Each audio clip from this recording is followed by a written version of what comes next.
No, it's not fair for you, brother. You can't be asking that. Yeah, that's good. I told him to shut it off. Okay. Wayne, I had the opportunity to have some time with you yesterday. Yeah. And, we're talking about the shack, but you've had your own shack experience. And are we able to talk about that? No, absolutely not. Okay. I'll just go ahead and leave then. Thank you. Thanks for coming, brother, and thanks for the question. The shack experience in all of our lives is that encounter with forgiveness, isn't it? It is for some. I mean, some people read The Shack and say, wow, what a great book about forgiveness. I'm going, really?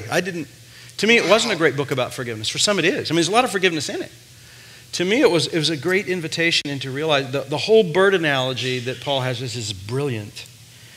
Living unloved is like living as a bird that doesn't fly. You were born to fly.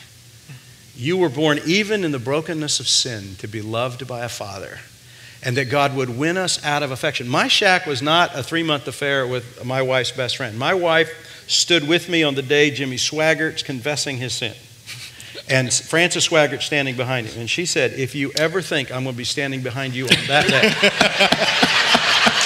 only with a frying pan. It is only going to be with a skillet in my hand, and I'm going to beat you over the head. So we're starting to like Sarah. Even if God was pro-adultery, Sarah is not. And Sarah is the love of my life. I don't need God to be against it, okay, even though he is. I am fine with Sarah being the love of my life.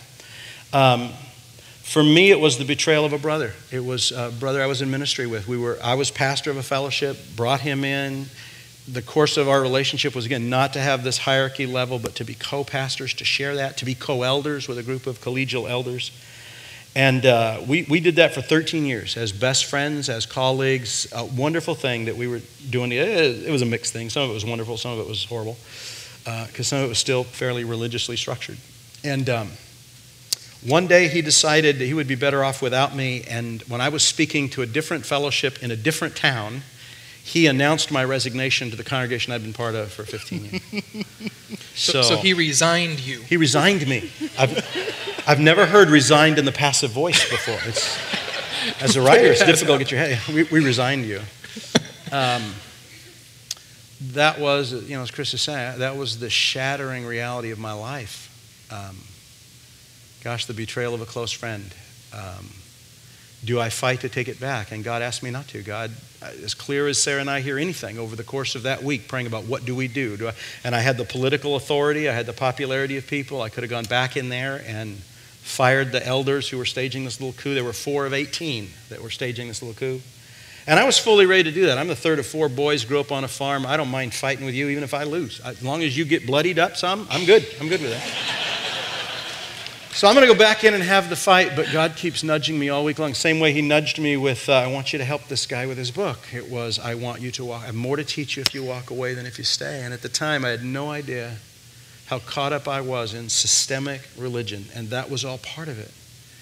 It was my system. I was teaching about that system to groups all over the world, and yet when that system fails you, you step back and go, what happened to that? And yes. It was 2 very, very dark years. Sarah and I still call them the black years. It was a black hole of emotion. It was hurt. People in town thought I'd had an affair, and Sarah kept telling them, believe me, he'd have skillet marks in the back of his head if he had had an affair. Wow. But, the rumors circulated. God asked me not to defend myself. I died. 2 years, I died. And I was telling these guys last night, I don't know how deep you want to go in this story, but up until 1994, I think 90% of what motivated Wayne's life was the need for people's approval and the need for God's approval more than anything. And I was that goody two-shoes kid. If you've read So You Don't Want to Go to Church Anymore, the kid that's got all the gold stars in the chart, and the kid that memorized 133 verses because I have a near photographic memory, the kid who won every scripture memory contest and perfect attendance for 2 years. And I was that kid. I was first in my graduating class high school, first in my graduating class college. Pastor, writer, contributing editor, Leadership Journal. I mean, the story just looks good from the outside. Inside, I'm being eaten alive by this desire to be more famous than Chuck Swindoll or Max Lucado or something. And I mean, it was a horrible time of trying to love God in the midst of my disappointments with him. And then my best friend, co-pastor, betrays me.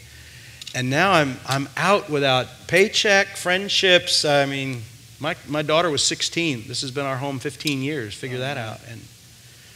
But God really began to rebuild something. It was in that 2-year period that I first heard about the cross in Australia. And I think for the first time in my life, open to hearing it, open to seeing that I had been trying to perform and earn points with a God who no longer was keeping score.